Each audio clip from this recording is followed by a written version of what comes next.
Andrew, you were competing again this year after competing last year. James, you're competing yourself this year too. Is that correct? Yeah. Yeah, James is going for it as well. He's doing it. Yeah, so he's both pretty busy seasons on the way. But I guess obviously you started working. Andy, you started working with James last year for your prep, correct? That's right. Yeah. So I started working with James last year at the tail end, probably around about September. Would it have been, James? Yeah, it was September. Probably around about that time. So we did the WMBF Ireland, or rather, I did the WMBF Ireland, which was a guest spot, which both yourself and James had done, and I was a guest star for that.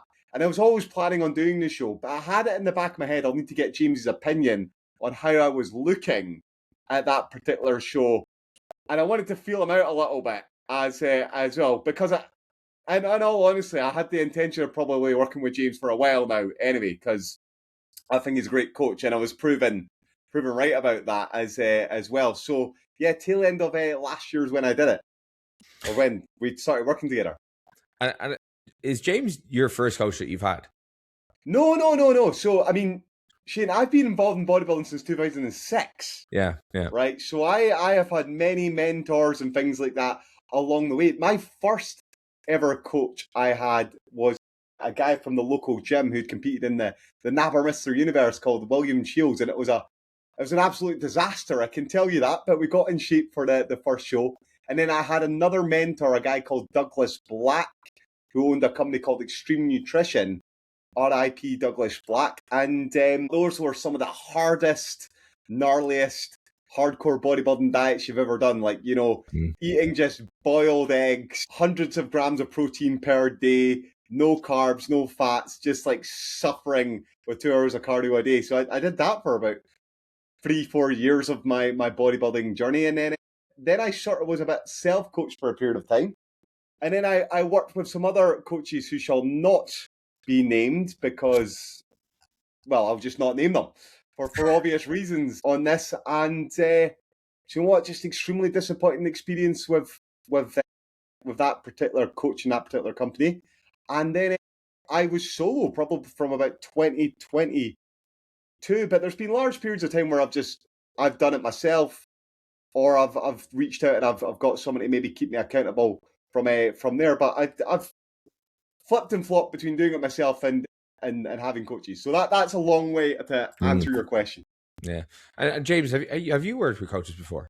Obviously, I know you're one of the biggest coaches in Ireland, but I'm interested to know, have you had anybody to hold your hand along the way? I've done this to be honest, in Northern Ireland, there was very little natural bodybuilding. And in fact, it was culturally, whenever I came out as a natural bodybuilder, there was a lot of people that were sort of talking in behind the back. These are people that have become friends since, so we've had the conversation where they were like, he's not natural. And let me explain, my physique wasn't even that impressive. I had, I would say, average amount of muscle, but I brought a good condition to the stage. So it was the condition that these people were questioning. And I went into that first prep completely blind. It was self-taught, it was self-researched, and trial and error. Unfortunately, I look back, most people would look at a prep being successful if you win. And I won in a stacked, untested lineup, my first ever show. So by anybody's sort of standards, that's successful.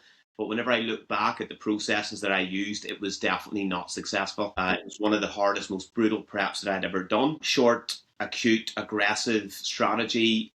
Put myself in the bin for 14 weeks and somehow got on stage still alive. But so from there, it was literally learning as I went. And I've always coached myself. And then I was probably just in too deep and too much in. I think I'm pretty good at coaching myself. I have a good enough split personality to be able to sort of stand both sides, coach and client, and listen to myself on occasions. So I think it would be almost like detrimental if I did jump in with a coach now. It's been too many years. So that was 2014, obviously. So like 12, 13 years ago, I've never really had anybody else. The only person that I've really trusted, to be fair, has been Edel, who is quite truthful with how I'm looking, where I'm at in proximity to the shows. And I use her sometimes as the little stabilizer. Yeah, you know what? Like, obviously you've been doing it for so long and you've been so successful yourself with like, I mean, like nobody would like look at your bodybuilding track record and say, you could do better with a coach, you know? So, and I'd say it's just hard to let go of that control as well once you get so far into it. And as well as like, if you haven't had any reason or motivation as to why you should like seek, I guess, like outside helps, like what is the need, you know? So I guess like, Andy, from your point of view, what was your main motivation to reach out to James? Okay, so there's a few things in here. I mean, James, you're very modest. You see, I didn't really have that much muscle, but the conditioning was good and all that. I mean, on our podcast, we did a full episode talking about all your progress, and people can go and look at that and see your pictures there, and you look amazing, right?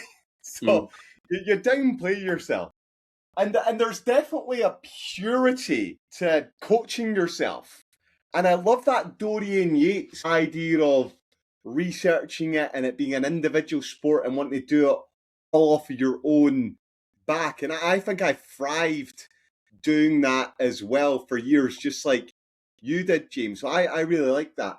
And coaching's like a sort of relatively new thing. So if I share data with you, Shane, when I surveyed guys who were getting ready for British Championships in 2017, and that's data that I've published in 2018 and 19, about 90% of females had a coach, right? From a data set of 100 athletes, right? But only 50% of guys had a coach, right?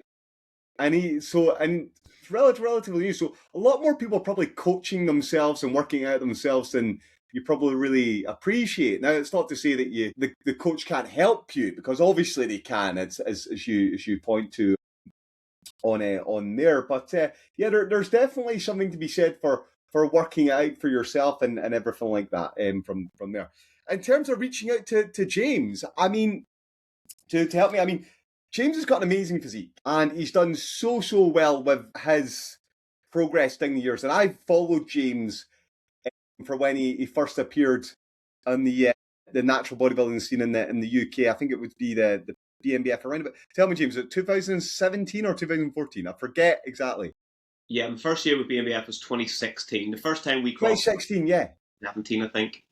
Yeah, so I mean, I've seen the progress that James has made over the years, and someone has managed to make the improvements in his physique. But it's also when I first seen that condition, I was like, holy shit, this guy's in an amazing shape. And you kind of always have that thing whereby it's like, you want what you don't have, right? So you're chasing that gnarly condition yourself. So maybe you go to the guy who's got that gnarly conditioning because he's got the thing that you need to be able to the secrets to be able to get that yourself. So that was one particular aspect. But I've been fortunate enough over the years to build a little bit of a relationship with James as well. And for me, James has always been I found him to be an excellent communicator. And that's really, really important, because you have to be able to get your ideas across, and you have to be able to get those ideas into somebody else's head so that they can potentially do it. He's direct, and I always admired that, and I like that. But I respect James as an individual, as a bloke, because there's more to James than just this coach. And that's other facets to his personality, which I really, really admire. Now, I could go out and find some other bodybuilder that gets in great shape and has got a track record and stuff like that. But to be frank, Shane, for the sort of individual that I am, I need to be able to vibe with them, which is fine, because you need to be able to vibe with your coach. But if I just think you're a fit Luddite that all they've got to their body, to themselves is like a bodybuilding aspect, then that's not going to work for me, because I'm too broad as a dimensional character to be able to get behind that. And I also at the same time need someone who's got life experience beyond just being involved in this bodybuilding scene, that understands the pressures of being a professional individual and how that ties into their life as well. So those are aspects that I was seeking out from James, and that's maybe you want the long answer, so that there you go. Does that answer some of your questions? Yeah, for sure. Like, I think it's one of the underappreciated parts of like a coaching relationship, because like I think some people will just look at somebody's track record, or they may just look at, you know, again, their physique that they built. But I think being able to actually kind of gel with the coach that you choose to work with is super important, especially in something like bodybuilding, which is it's a multi-year process. And like when you're going through like the likes of the depths of prep, maybe you're struggling, you want to feel as if like the person that is coaching you is somebody that has your back, that you feel like you've trust behind them, that like you can open up to them if you are struggling. Whereas like if it's maybe somebody's a little bit more closed off, not too engaging back towards a client within the process, no matter what the track record is or how good a physique that person has, it's never going to be a coach client relationship that's really going to kind of take it to where it potentially could if there was a better fit made. I think that's an important part of like the consultation process. Like, do you have anything in place like that when it does come to like taking people on, James? Yeah, look, I got asked quite recently, or somebody had mentioned me, James, I didn't know you coached athletes. And I've never really promoted myself as a coach. I'm not like big social media presence, and it doesn't interest me in the slightest. Most of the people that have come across and joined my sort of team, it's just been through interaction. And fortunately, those people in particular that I've grew closer with, I've had good positive interactions with. And that goes both ways. As Andrew said there about vibing with a client, it's equally for me important that I can vibe with the client and they can vibe back with me. Because if we can start off really truthful, I think that that's a really good foundation to develop something. So my backstory is I've been coaching for 24 years. I've owned my gym now 10 and a half. Before that, I had multiple careers working between hospitals and different gyms in terms of management. Learned it from the ground up, the nuts and bolts of how to run a gym, but also how to run coach-client relationships. And I've been sort of specialising in bodybuilding athletes since 2012, 2013 is whenever I took my first girl on, and she narrowly missed out on an IFBB Pro card. And that's whenever there was only maybe 2 handed out in the UK per year, Agnieszka, and she was incredible, won all kinds of titles. And I learned a lot just from coaching her anecdotally, and from then I've coached hundreds of athletes, mostly specialising in natural drug-free athletes, but I work on a training capacity with quite a lot of assisted bodybuilders as well as stage presentation too. So I kind of like having my hand in there. But in answer to your question, for me to work with somebody long term, I'm in a position where I don't have to say yes to everybody that asks, which is, I'm very thankful to be in that position. So if I feel like I've got a good path of communication that's going back and forth, then for me, that's really important to establish before I decide a long-term commitment. Because ultimately, if I want somebody in bodybuilding, I want to have time to work with them to help them get better. And we don't just do that in one season. It would be better to have that over multiple seasons. So with that being said, it's important you have a good relationship, because nobody wants to have that connection with somebody that's hard work or you don't vibe with for multiple years.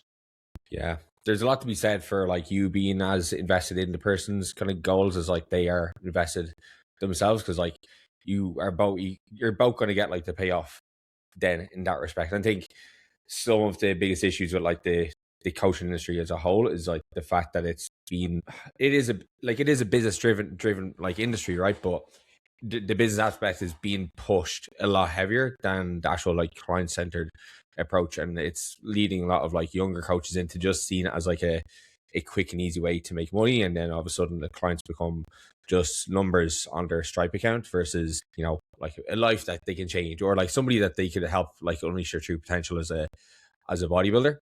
Yeah. And one of my clients, he's not a bodybuilder, he does BJJ, and we're quite different in regards to our goals. But he actually signed up for me from me at a wedding, because he's like, I always wanted to coach and I wanted to get in good shape, but I didn't know if I ever find a coach that could have a point at me, and I was able to have a point at you. You're sound, so I'll sign up.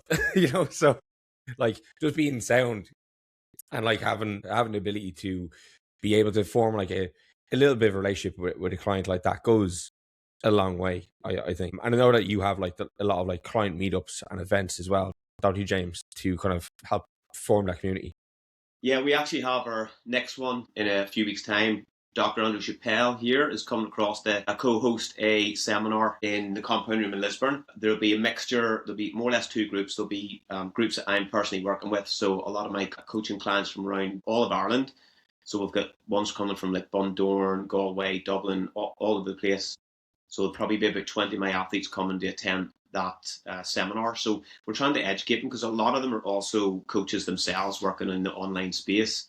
So it was really, me and Andrew had this idea last year, because I already do some of that before, but I thought it was nice to bring Andrew in with his speciality in that sort of nutritional space. And I'm just trying to elevate all of my clients, as well as create what we call the Compound Network. So my coaching service is called Team Compound Prep Coaching. So we create a Compound Network where we have a group chat with pretty much all the athletes, and they're able to interact with each other and build this sort of community vibe. So it's no longer like a solo sport. They're all salmon swimming upstream together, and it's been really successful so far. So in 2 weeks' time, me and Andrew will be doing that with a lot of my athletes. Yeah, like I think that's the way forward to exist in like the coaching space. It's more going to be about creating like communities, and again, those like bonds where people can like then siphon off from the group and become training partners, you know, and that gets them bought into the gym and get like even further, and you know, just continues this like kind of lifelong cycle of getting jacked, which we're all pretty here for. But I guess a question for you related to Andy here, okay, is when somebody like Andrew reached out for coaching, and obviously, you know, Andrew, I know you're gunning for that world title. What are some of the things that you are like, number one, asking Andy of like, you know, where can you step in to help? But number two, are you kind of thinking about, okay, like what as his coach now, do I need to come in and maybe kind of like say, okay, I'm going to take the reins on this aspect, whether that's training, nutrition, or like the type of blind spots that you might be able to see that he can't? Yeah, great question. I think with whenever Andrew came to me, and he kind of asked me after the guest pose, and like, well, what did you think? And I told him, yeah, you look fantastic, because Andrew's without a doubt one of the best in the world, and I was a big fan of Andrew's for years. You know what I mean? So, and I also respect him as an educator and somebody that's really good within this sport. And he connects with everybody, including me. I was just like a wee amateur whenever he was on the pro circuit, and he was very kind to me after one of the shows, and it always stuck with me. But so whenever Andrew we started sort of discussing, and it was just like an open chat. He asked me after the guest pose, well, what did you think? And I told him how many kilo I thought he had still to lose, and he was like, what? I haven't been that weight since I was like 17 or... And I like, fucking hell, James. Yeah. But I knew you were right. That was the problem. If we aim, get our rate of loss in line with that, I know that you'll be on the money.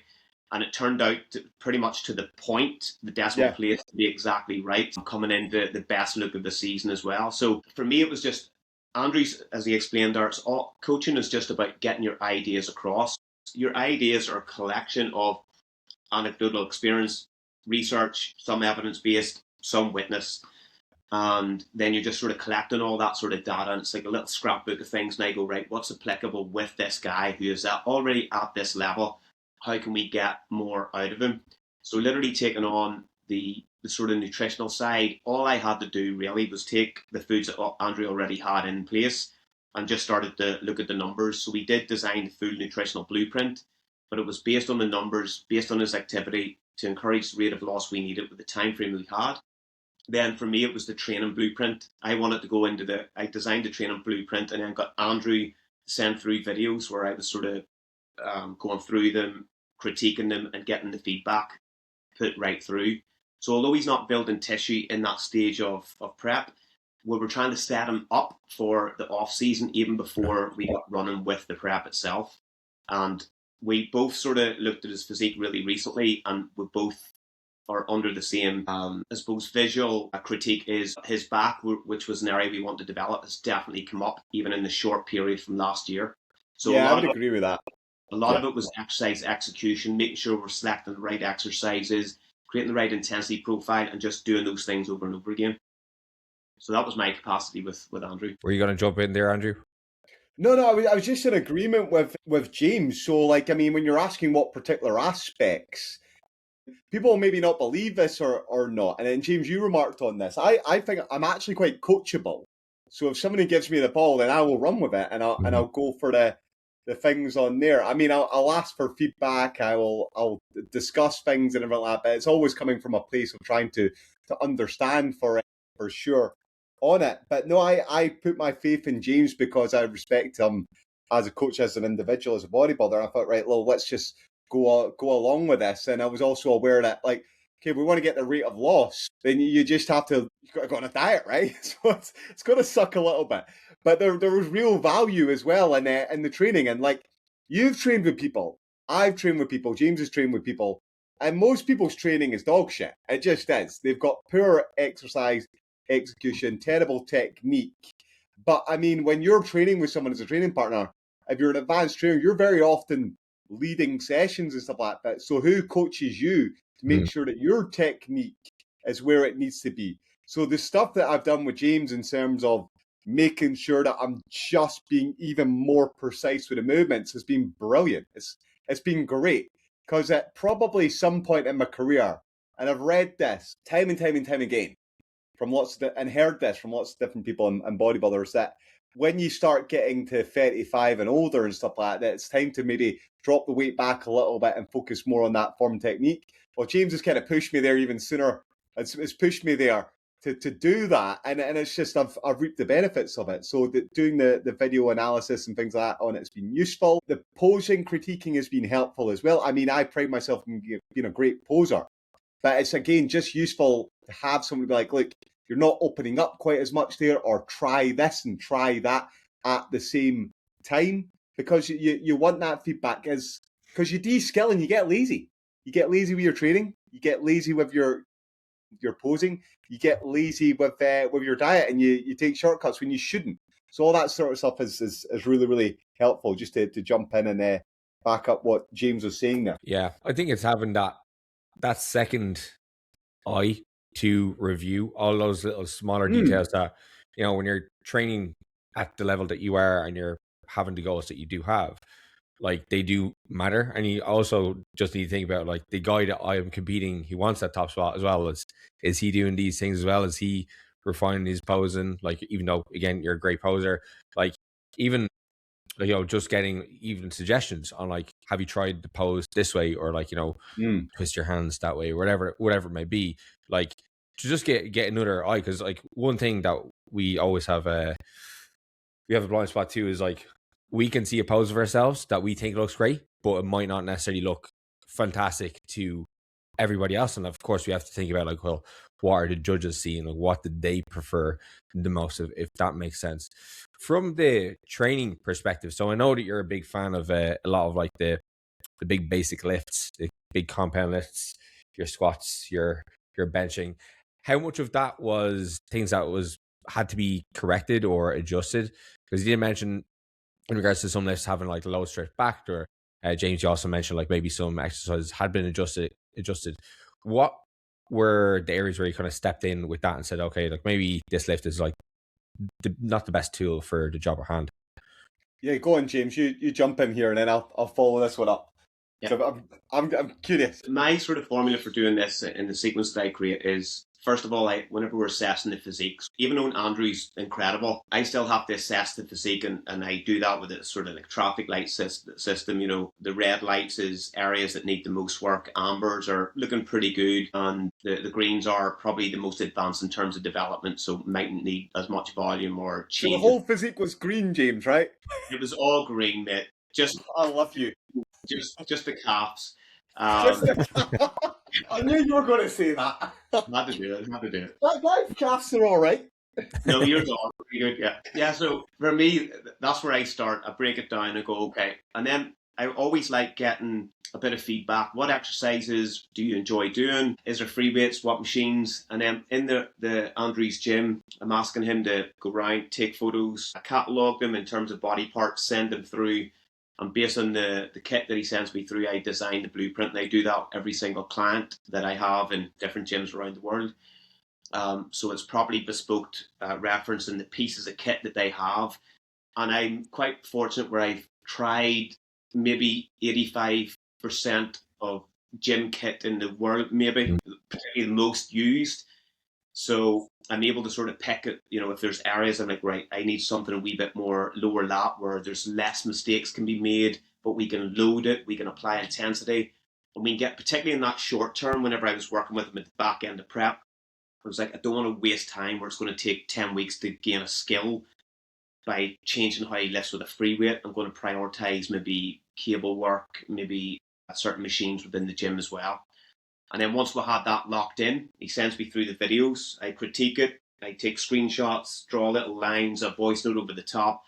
This is what I want you to think about, whether it's internal, external cueing, and arrows of this is the direction of force that I want, etc., etc. And then by week 2, week 3 of practice, generally we have it locked in. We can take the L plates off the vehicle and allow him to run with it then at that point. Andrew? Okay, so let's have a think about this from here. So yeah, I've always been a big fan, Shane, as you were saying there, of these bigger sort of compound lifts, and that comes from the fact that the places that I started working out with were literally like Joe Gold's gym, Venice Beach, where you just literally had a barbell, a bench, and like a lat pull down and a leg press, right? So much like James's compound room, that's what you're working with. And then when I moved to Aberdeen at a young age, I mean, there's such a big strength sport community up there for strongman and powerlifting and stuff like that. Like, you're a nobody if you're not doing these movements. So that becomes the basis of everything you kind of do. But years of just being addicted to taking painkillers and training through pain and just doing too many deadlifts and smashing your spine over and over again, you get smarter, right? Or marginally smarter from here. So I've had to retire myself from certain particular movements down the years. And when I look at my physique over the period of time, I thought sort of think, well, I could lift a lot of weight, but was the development where it needed to be? Yeah.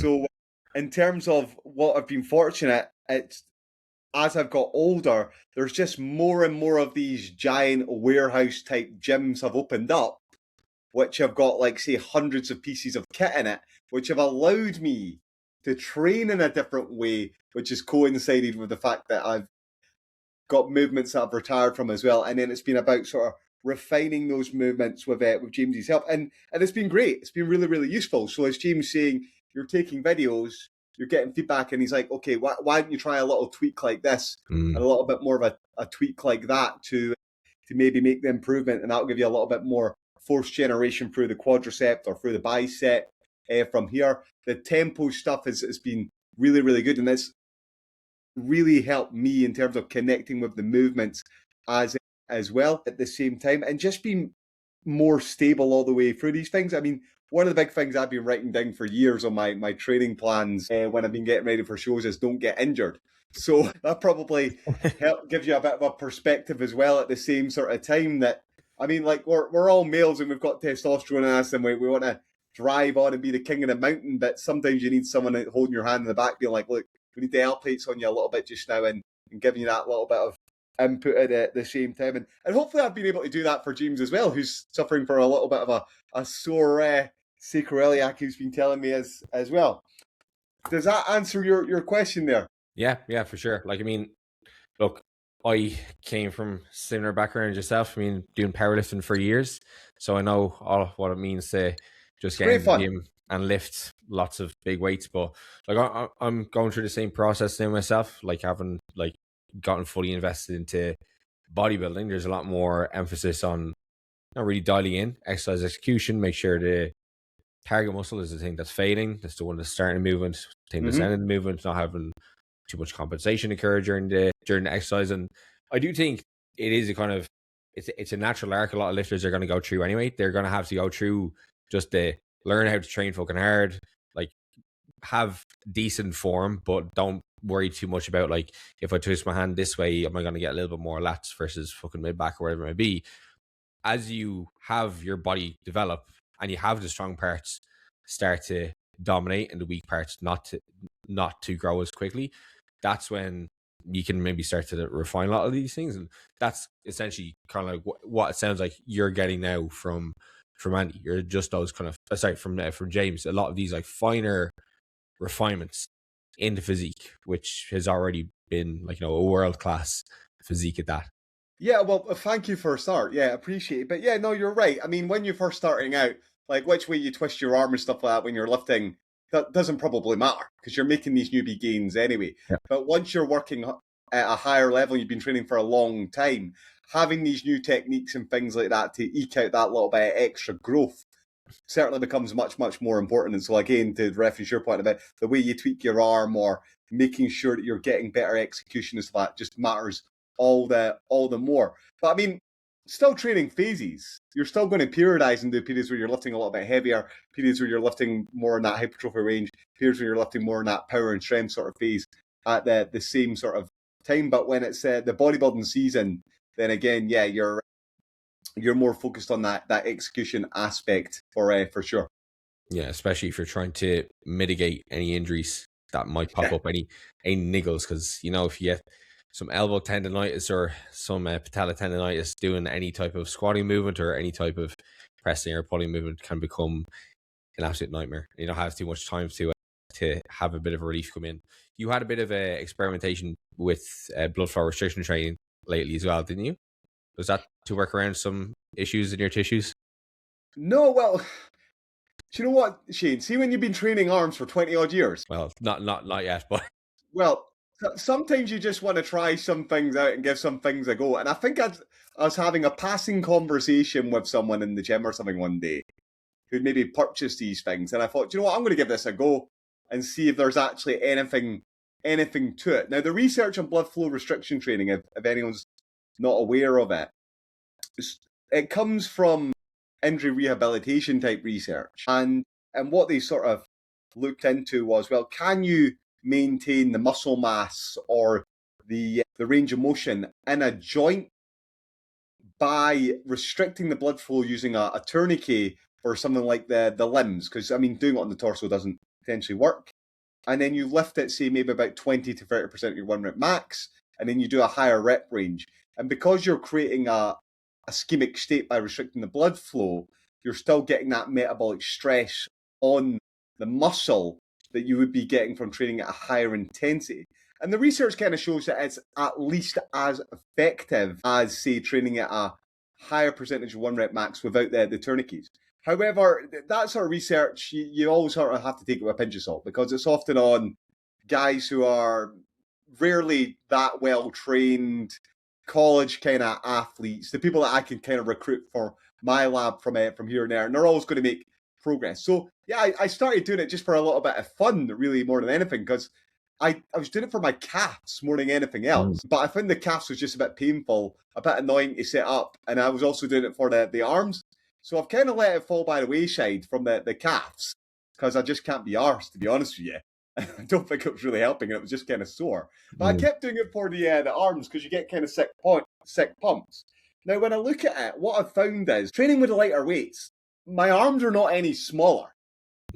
So at least it seems to be just as effective at maintaining the size. Is it more effective in terms of building size? Don't know. I genuinely don't know. But it's been kind of fun. I must have been doing it now for about 5-6 months, just chucking them on the arms and then getting them nice and tight. And you get some gnarly little marks in your arms. You get a sick pump, which makes good for the gram. And people look at it a bit funny. You look a little bit like a 90s wrestler.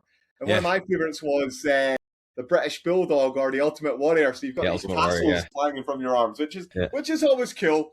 And James, he likes that reference, I can tell. Who's your favourite, James? I love the Macho Man. Yeah, I used BF4 a lot during lockdown, because that's all I had access to. It was 10 kilo dumbbells and BF4 bands. With the calves, tell me this, did you include the blood flow up at your thigh, or do you do it closer to your knee? Because close to the knee. Really, yeah. So I don't know how much you can confirm. You're probably better at your anatomy than I am, but I heard that actually, James is your man on this one. James has got excellent biomechanical knowledge and excellent anatomy, so he'll answer this question. So I did hear, right, that if you are including it closer to your knee, it may be a little bit more deleterious for blood flow into the calf, because you're restricting a bigger vein around there, versus you should be doing it a little bit closer to the proximal end of the joint. I don't know how much that is true, or what do you reckon, James? False. I think it's most fashionable to see it sort of sub-knee, so just above the gastric, the sort of meat of that. Yeah. But I have heard people using it up in the the upper thigh, just in round the groin, putting it tight. Yeah. There's a lot more soft tissue there as well. So as you're saying, you're probably not impinging just on the surface area that you would get down here at the top of the calf. So I understand both methods, but I tried both. And I found, like, at least the sensation where I felt like there was a lot of cell volume in the calves to be a lot superior with the sub patella occlusion. That's just anecdotally that I felt the difference whenever I was experiencing with those before. Yeah, that's how I did do it. I did do it like just below. Sorry, did I just do? No, I did just above the patella. That's where I did it versus below. But yeah, the pain is like nothing else when you're doing calves it's and blood flow intense. restriction. I mean, there's an interesting teaching point on here about research, though, as well. So most of the stuff you're going to see on blood flow restriction training really is done on the arms because it's easy to do research on the arms. So there's not as much on the lower body, right?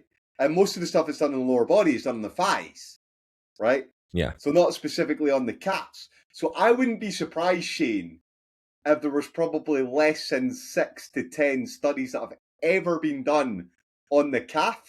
And then when you're asking about like what's the most effective method between it, you might find there's only 2 studies have been done above the knee compared to 8 below the knee. Now that doesn't mean that even if you get positive results from the 2 above the knee, that's the best way to do it. I would just say that there's not enough research there to probably support any real conclusive finding from it. And most people are ultimately probably going to go with what is the most practical method. So whether or not you think it's better to do above the knee, if it's intolerable, the pain, then most people are going to go below the knee anyway. And it's about sort of understanding that's how a lot of this sort of research kind of works across the board. Because if I do have a bee in my bonnet while I'm going to go on with this tirade, then it'll be about people sort of getting uppity about this research study says this. And I'm like, well, what does it all say? And what does it say in the context of all the studies that have ever been done? And what is the sort of the total amount of research in a particular area? Yeah, for sure. I guess like with the, like even if we're just talking about BF4, I guess it really just comes down to the method at which you're applying it. And like, I guess like they're not going to test every single method, or would they have had even the opportunity to have a study to test every single method that you could do with BF4, right? And like, even that's one thing with the rep range that they prescribe in, like, I think some of the classical studies, like 30, you do a set of 30, then 15, 15, 15. And I remember when I was kind of reading that initially, I was like, well, that's like the same as saying, okay, well, to get the most out of like a squats for strength, you do 5 by 5. It's like the 5 by 5 is just a prescription, but it's not necessarily why the adaptation is taking place. So the way I would have performed the BF4 is like, I need to do a set to failure, I need to do minimal rest, and then do some clusters after. Yeah. And that's just how it is. That's essentially the principle behind it, versus being like, it has to be 30 reps. You get 29, you're fucked. I think so. I think all us guys will know exactly what I'm saying. We are intensity junkies. Yeah. So we like to experience extreme sensory feedback, maximal fatigue. I did a lot of endurance sports as well. So it's something that really factored into how I train in the gym as well. So I love volume regardless of what the science says, because I like the challenge. I like the sort of mental battle that you could have in a 100 rep set just because. So it doesn't always need to be optimal, but the only real times I've experienced BFR would be through injury, as Andrew made reference to there, and I've used them with other clients. So say I had a hernia surgery where intra-abdominal pressure was causing extreme discomfort, but I was still wanting to experience some form of intensity. BFR was a great way for me to at least experience that in the legs. So like quadriceps, where I had it high on the thigh, doing arm training for biceps, triceps, exactly the same. And it was all because I still, even when I couldn't train hard, I could still at least experience some form of like high level of intensity, which, as I've said there, we're junkies. We kind of want to experience that at all times if we can. Oh yeah, we want to lean into the idea of like just working hard. Like, as bodybuilders, that's like just like inherent to kind of like how we almost view ourselves, like that we can, number one, suffer, we can push ourselves to a place where not a lot of other people go, whether that's through the depths of prep, whether that's, pushing ourselves to the end of an extremely challenging leg press set, whatever it may be. So it's only natural that we're going to like look to seek out these devious methods to try grow a tiny bit of muscle when we get the opportunity. This is an important conversation or topic, because there's been a real movement, and it seems to have dissipated now over the last few years, about sort of training within yourself and doing a lot of this. But how adaptations to exercise work, or how fitness works, is it's an adaptation to a stressor which is placed on you, or stress from the environment. So you never get any fitter unless you push yourself. So people talk about what is the optimal volume, or maximum recoverable volume. You can never recover or improve your maximal recoverable volume if you don't overreach. You just can't. And one thing we do know about sets and rep ranges and things like that is, so long as you work at a high RPE, that seems to be the most effective way to make the improvements. Whether or not that means training to the point of failure or past failure, you certainly need to work at a high RPE regardless. This is going to be, as you said, your second season competing back to back. What was the decision to compete for the second year in a row? Shane, do you know what? I love competing. I love it. I love it. And you'll be familiar with this concept of the zone and being in the zone. And people talk about it in different ways. Sometimes they talk about the flow state as your other sort of way that you might have described it. And I remember it was a chap called Pierre, which is Conor McCarthy's friend. You've met him, James. Lovely guy. And he was saying that he gets into a flow state when he's riding motorbikes and when he's painting. So when he's going around curves and going around corners and he's got nothing else on his mind, he's just him and the bike, and he's in this most peaceful state, and he's in that flow state. Well, I get that in lots of different aspects of my life and in the gym and when I'm training. But when I'm on the stage, I absolutely love it. And if anyone's ever seen me compete, I'm an absolute performer. So I love being on stage, and I love doing this, and I love the bodybuilding lifestyle. So I made a pact to myself that when I was going to compete in 2026, that I would do 3 years on the bounce, and maybe I'll maybe call it a day after that. So it was always my plan that I was going to do it because I love it. And then when I did that season there, I got great results. I mean, it was a case of, have I still got it in me? Because the time before that I'd last competed was 2022. And I came back, and even though I'm a little bit older now, I'm still able to mix it with the top guys. But it just sort of cemented for me how much I love doing this sort of thing, and why I need to keep doing it and being on stage. And I mean, and since then, I mean, I've had such great feedback from so many people. They've been like, Andrew, they're almost like, if you retire, it's kind of selfish of you, right? Because you inspire so many people. So you need to keep doing that, which is a lovely thing for someone to say to me. But I'm like, look, you don't have to be the one that's got to eat the chicken and rice all the time, right? I'm the one that's got to do it as much as you inspire. So it's great that you think that I do that, but I still have to put it into action. So no, I was always going to do it, right? I had a great season last year. I got feedback from the judges, and they're like, look, Andy, just what you've produced, what you've brought up there, it's amazing. Just you've come up against some of the best guys in the world ever in one of the most competitive categories, and you just need to, on a different day in a different lineup, you're world champion. That's what happened. So I was very satisfied with the physique, as James said earlier on, talking about not the outcome, it's in terms of the result, the external, the internal. I was extremely happy with myself. So that's one massive aspect of it. I mean, and there's another aspect of it as well, but I'll let you digest all that from there. So James, as Andy's coach, in that scenario when he's like, okay, I'm going to compete again next year, right? How do you go about managing that recovery phase after a competition into planning in some time to make some improvements into starting the next prep? What does that look like?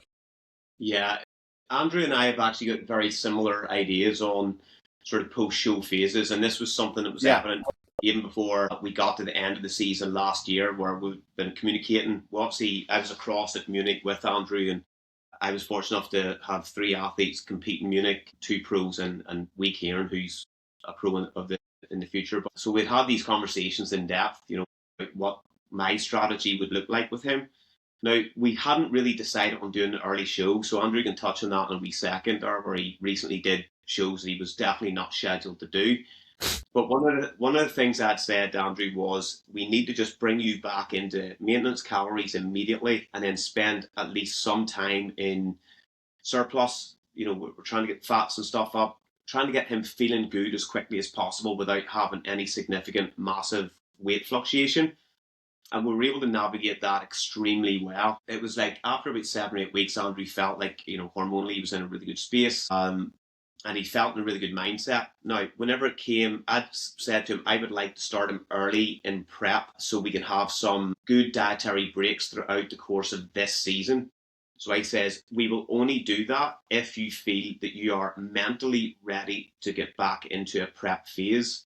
Because it's very hard to do that, finishing at the end of November, going into an off season, and then potentially starting back into a mild deficit in February. So we had the call even the week before. I had thought about starting that with him and said, like, mentally, do you feel ready? Because we have two strategies for prepping in 2026. One, we start early and we start slow, and we have strategic diet breaks throughout the year, and then focus on the main component in around September onwards. Or two, we keep you in off season a little bit longer, start you in prep in and around June time, be a little bit more aggressive, but that would then allow you to spend more time in off season. My preference was the earlier start with the diet breaks, but only if mentally he was ready to let go of the off season flexibility in February. Mm. So I allowed him to make, well, not that I allowed him, but I gave him that decision to make, and he was more than happy. And that then opened up the door for Andrew being cheeky enough to go into NABA and compete at a show that he was not destined or bound to do. And it was cheeky. It was very cheeky. So, obviously, I'm not meaning to be competing till September the earliest. October was the main dates we were looking for. And he jumps in May and June. And that part then is history. So, but that has then allowed Andrew to go away on holiday last week with Lachlan, his lovely son, and be able to enjoy some family time, be flexible, have that diet break, and then we can start tapering back in again for the shows in September. And which is where we're at just now, yeah. That's where he is. So, Andrew, you can talk about NABA. Yeah, for sure. So, that was the plan, right? The other thing that there's so many other aspects of why I was going to compete, but the challenge is an interesting one as well of, can you go from doing the show in November to the show the following year with that short period of time, right? From there. And people say you can't make improvements year after year if you compete consecutively. And I just don't buy that, because I've done it myself, because I've done this before when I competed in 2006 through to 2009 in a row. I did it when I competed in 2012 to 2014 in a row. And I've seen James do it, who competed year after year after year. I've seen lots of guys make improvements year after year, despite these short sort of windows on there. So you can absolutely do it. But I remember being at the German show, and one of the promoters, who will not be named, saying to me, he's like, you can't do that. That's madness. There's not enough time recovery. And I was like, who the fuck are you to tell me that I can't do that year after year? Do you know how many shows I've done and how long I've done this before? And what my speciality is and my background is? I can absolutely do this, right?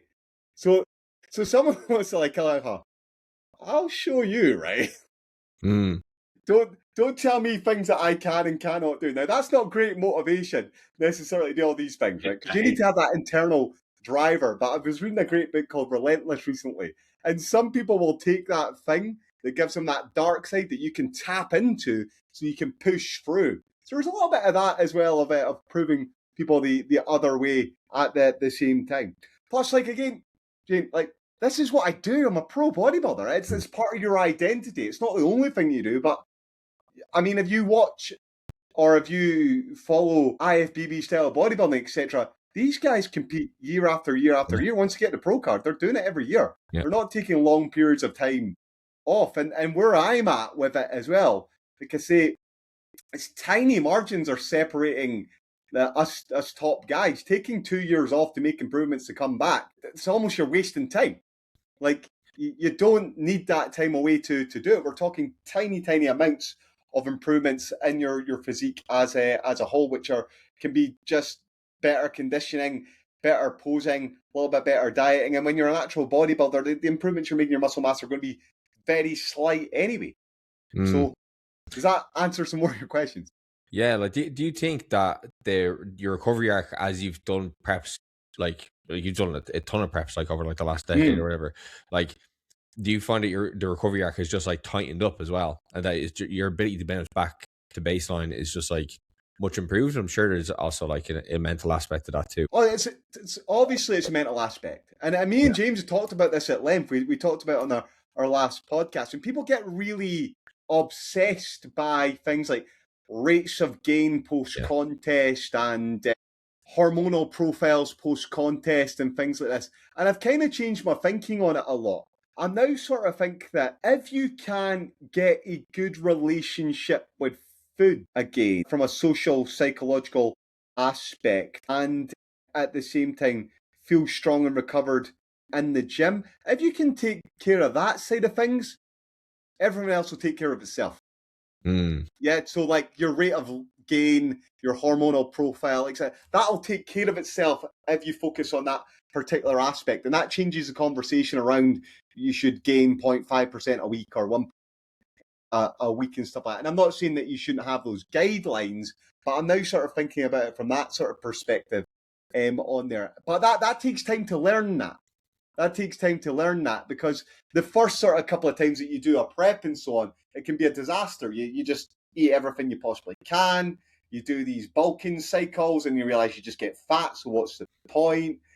From there, you lift too heavy once you get back. You don't allow yourself to recover. So you pick up these things, you mature over time doing this sort of stuff. So it absolutely helps your recovery arc. And you just know yourself what you need more than anything else at the same time. And I wonder, James, do you want to come in here and follow up on that? Because you've done lots of preps back to back as well, and you've worked with lots of athletes as well. Yeah, I thought one of the points you made there was you don't need 2 years off if the improvements you need to make are minimal. You know, if you're literally filling in a couple of little gaps, you can quite easily do that in one sort of in between, so show to show.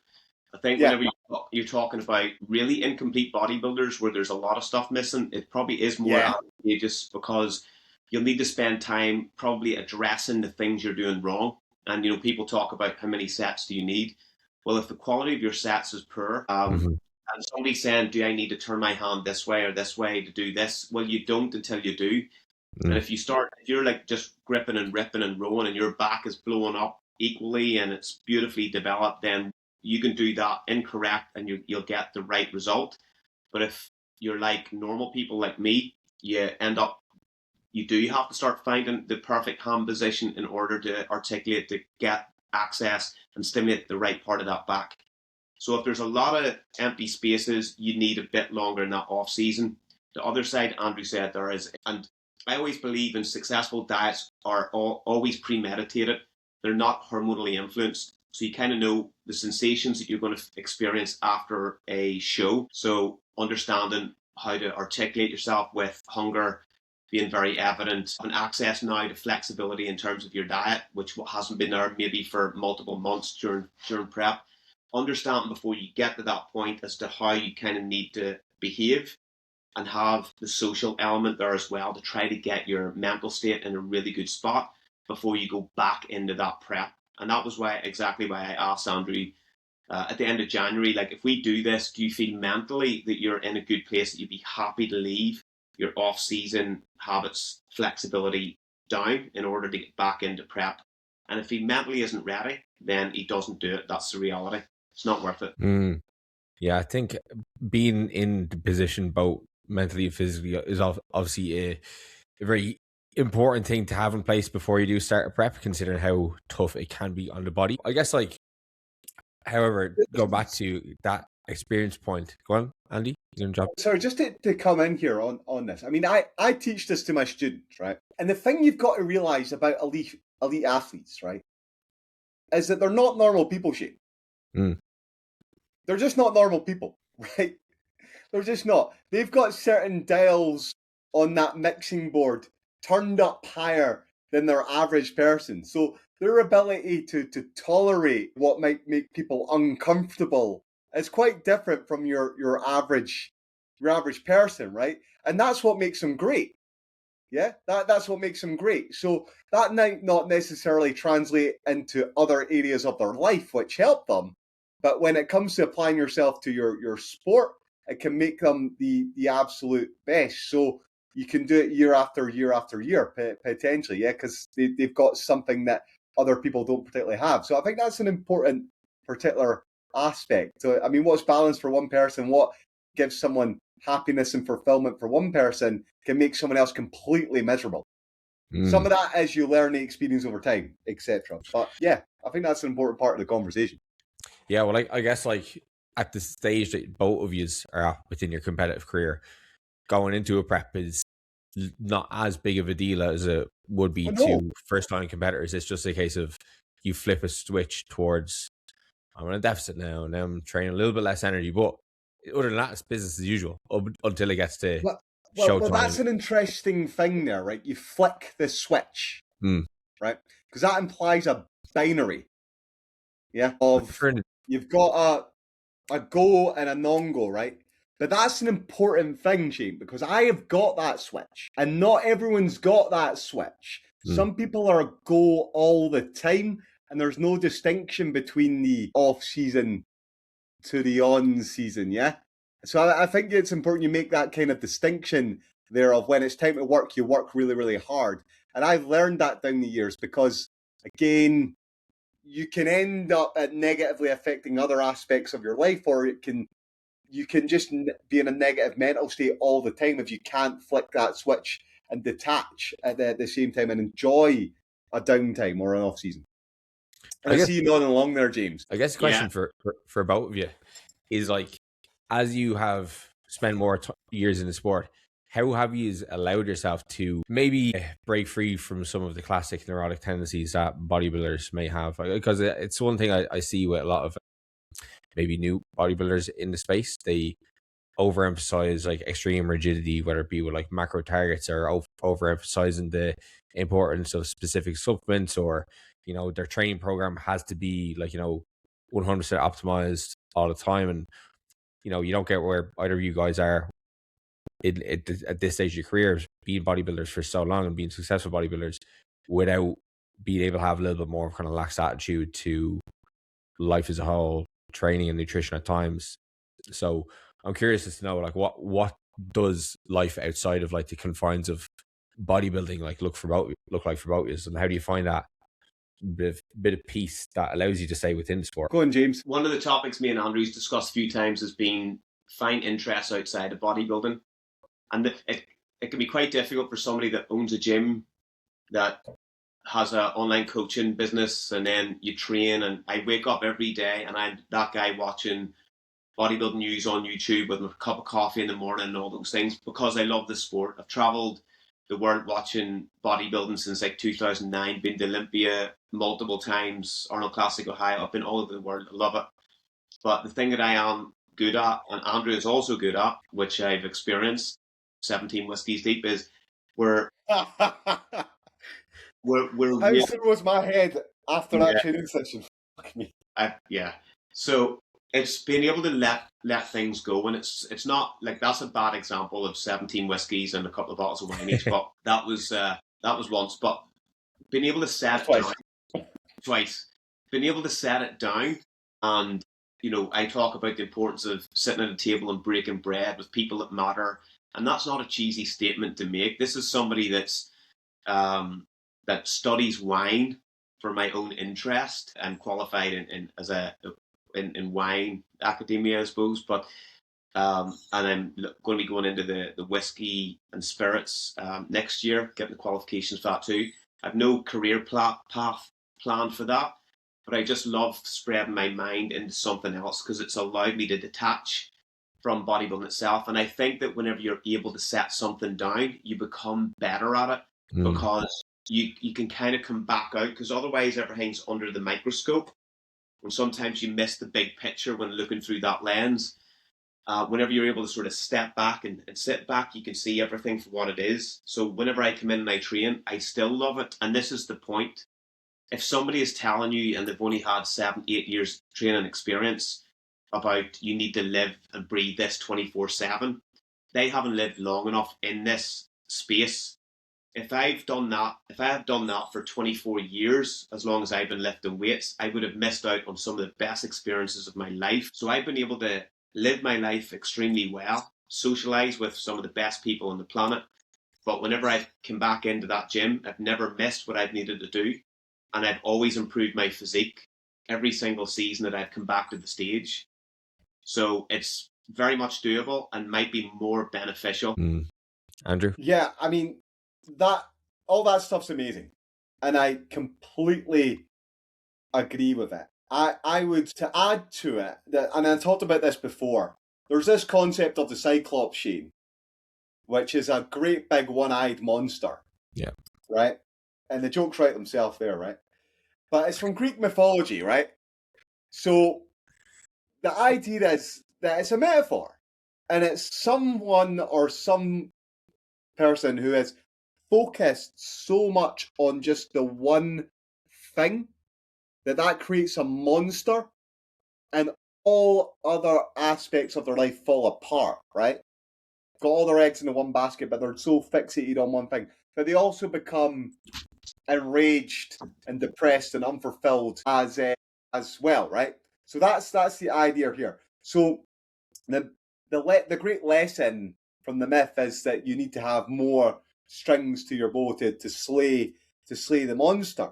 So we talk about this in terms of work-life balance. You'll have heard of this, and allowing yourself to have the escapism aspect to get away from the bodybuilding, the toil and the struggle all the time, so you can recuperate, recover, and come back motivated again to do it again and again. And that's why it's important to have other interests out with the bodybuilding aspect. Now, as my great granddad would always say to me, as well, there's nothing worse, Shane, than a bore, right? You cannot be a bore at a party, right?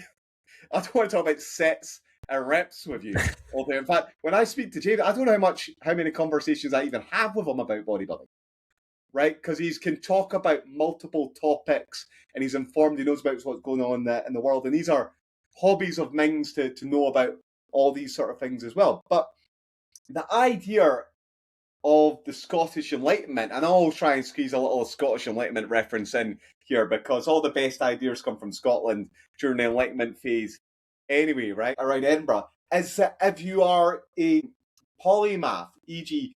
someone who's got lots of different interests and lots of different fields going around, what that allows you to do is it allows you to be well versed in seeing a bigger picture rather than someone who is zoomed in on something at the micro level. And it allows you to solve problems from lots of different perspectives. So you come at things from your powerlifting background and you're learning the bodybuilding way, yeah?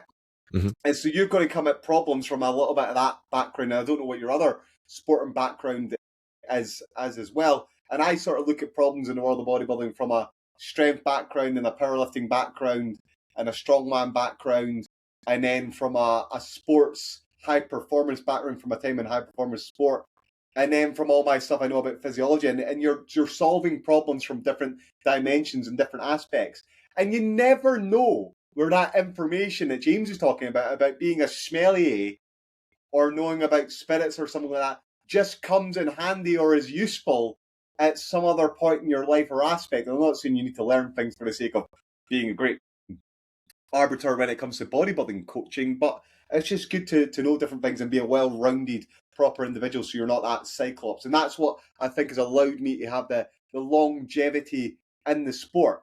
Now, there is another aspect of this as well, and I talked about this with James in a previous podcast. This is this idea of metacognition. And this is your ability to think about your thinking, right? Can you analyze your own thought processes and your own thinking? Right, and to be frank, Shane, that's an IQ thing, right? Yeah. That's not as common as you might think it is. So, look, it helps to be able to think about your thinking. Now, you wonder, right, like, I love Mike Tyson. How much thinking was he doing about his thinking when he was knocking people out, right? I mean, but he became one of the best boxers of all time, right? Maybe the greatest if you ask some people for a particular period of time. But if he had more metacognition, could his career been longer? Maybe it wouldn't have been the same guy. Who knows, right? Who knows? But bodybuilding and boxing are very different sports. But Dorian Yates is an interesting guy, isn't he? Because he had that all or nothing kind of aspect, and when he's clearly quite a nice, much more rounded individual now. Oh And I yeah. wonder if he had allowed himself to be a bit more rounded back then. Could he have won the titles, or would he still be in the sport? Would he have got injuries? I don't know. You've got a bit of a sort of chicken and egg thing going on there with that one as well at the same time. But is that useful and adds to what James is talking about as well? Yeah, maybe Dorian Yates should have started smoking weed a bit earlier, and he would have had that happen. Well, I mean, he was a punk, so he probably was. So, But yeah, no, I completely agree with everything the two of you have said. Like, I think having number one, having the hobbies outside of bodybuilding, super important. I only started taking up DJing again after having a break for like 10 years there, because I just needed a hobby outside of training. Because, like, you know, when you've been training for so long and it's so tied to like a kind of big goal that you have, like, again, I want to get back in the bodybuilding stage next year, and then it's also somewhat tied into your job as an online coach. You need to be kind of shown, you know, your audience that you are kind of walking the walk, all that kind of stuff. There's a lot from of the front. yeah. There's a lot of kind of pressure you can put on yourself with the likes of training. Sometimes it can be as much of a stress as it is a stress release. But I just needed something that was something that I didn't do for any other purpose than just to enjoy like a couple of hours of the week. You know, something like I get into like a flow state and just like completely zone out. And it's been delightful. Like it's honestly been so good because it's reignited my passion in music. So when I was at the wedding last weekend, I wasn't burned the ear off people about the most recent fucking Olympia like contenders. I was talking about music. I was talking about the roots of acid techno to people who were unfortunate. Like I said, Shane, no one likes a bore. You got to talk about that acid techno.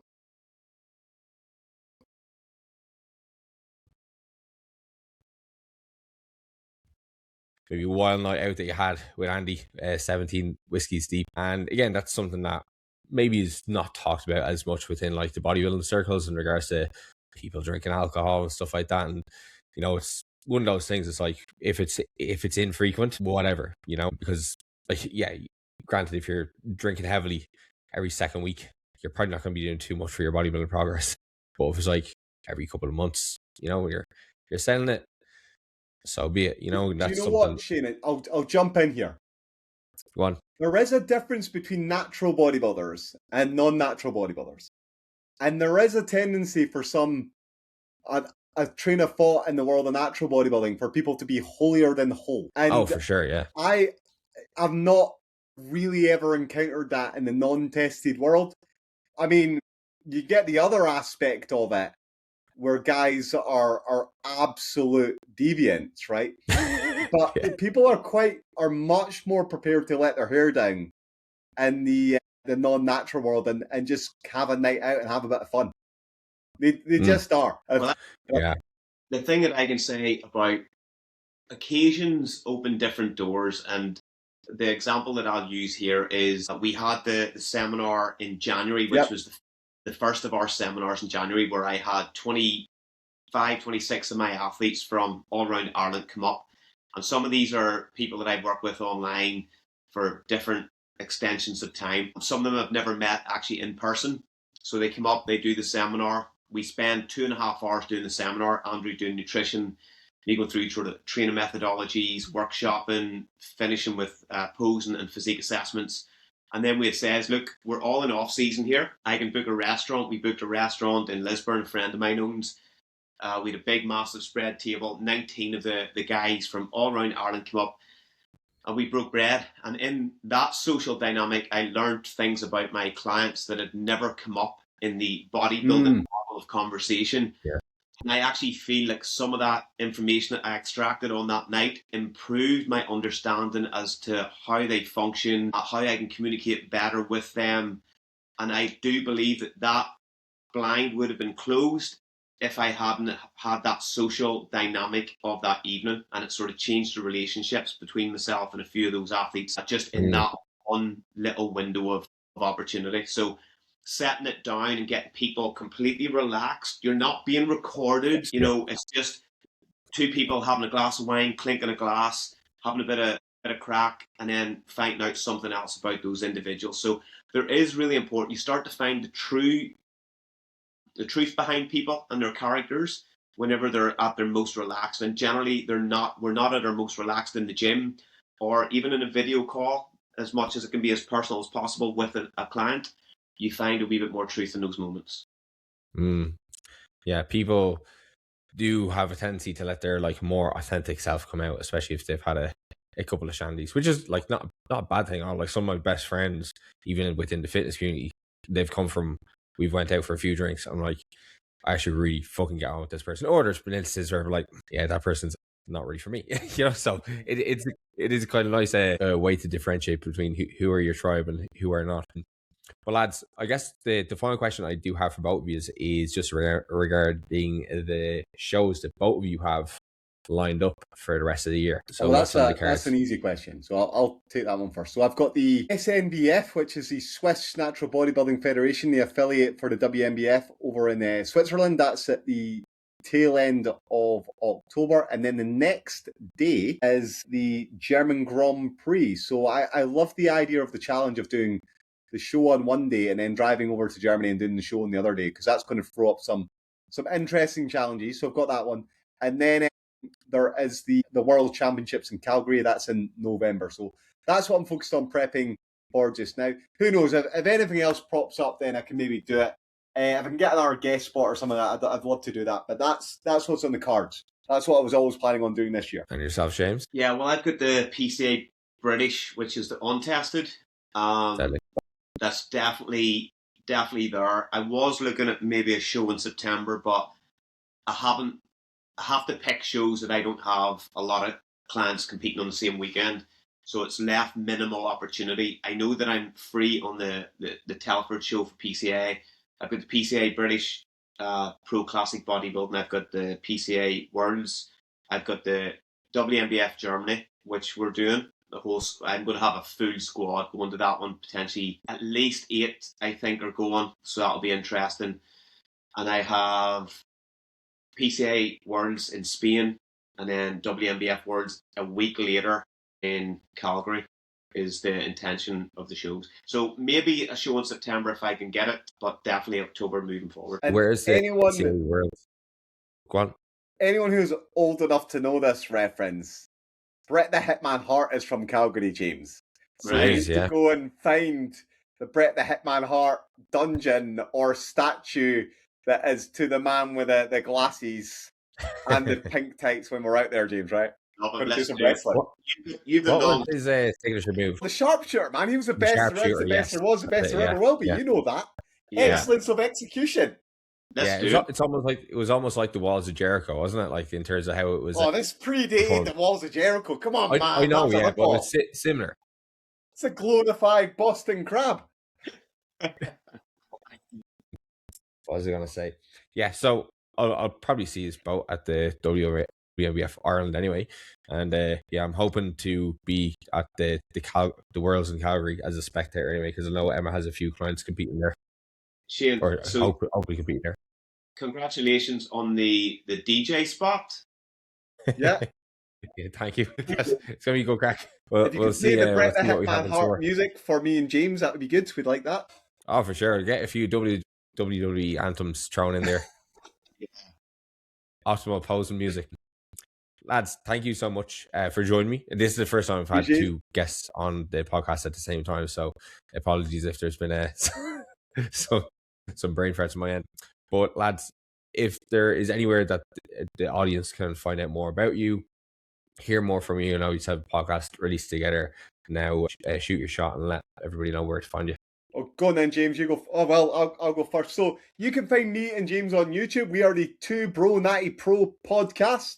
So you can find us on there. But if you want to find us individually as well, you can see my banners behind me. I'm going to help you reach your potential. I am the Natty Coach. So you can find me naturalbodybuildingcoach.com. You can also find me on the Instagram at dr.andrew.chappell as well. So that's where you'll find me. All right, James? Just Instagram, James_W_Melville. I also own the Compound Room Gym in Lisburn, which is a members-only gym filled with loads of cool kit. Oh, it's awesome. Nautilus, etc. It's members only, great little vibe. Packed with really good kits, so you can find us there. I also run team compound prep coaching services, so we are working with around sort of 24 to 26 athletes competing this season. So we're a pretty good team, good network. Anybody that's interested in coaching and you're coachable, feel free to get reaching out there too. Yeah, we're doing the seminar. That's on the 25th this month. I don't know when this podcast is going out. This will maybe date it, but the 25th of July, Lisburn Compound Room. We'll see you there. Get in touch with James for tickets. Lads, thank you very much. If you have been enjoying the podcast at home, do make sure to, number one, go over and give the lads a follow if you haven't been following them already. If you have been enjoying the podcast, make sure to give it a rating and review on the podcast platform that you've been listening on, and we will chat to you in the next one.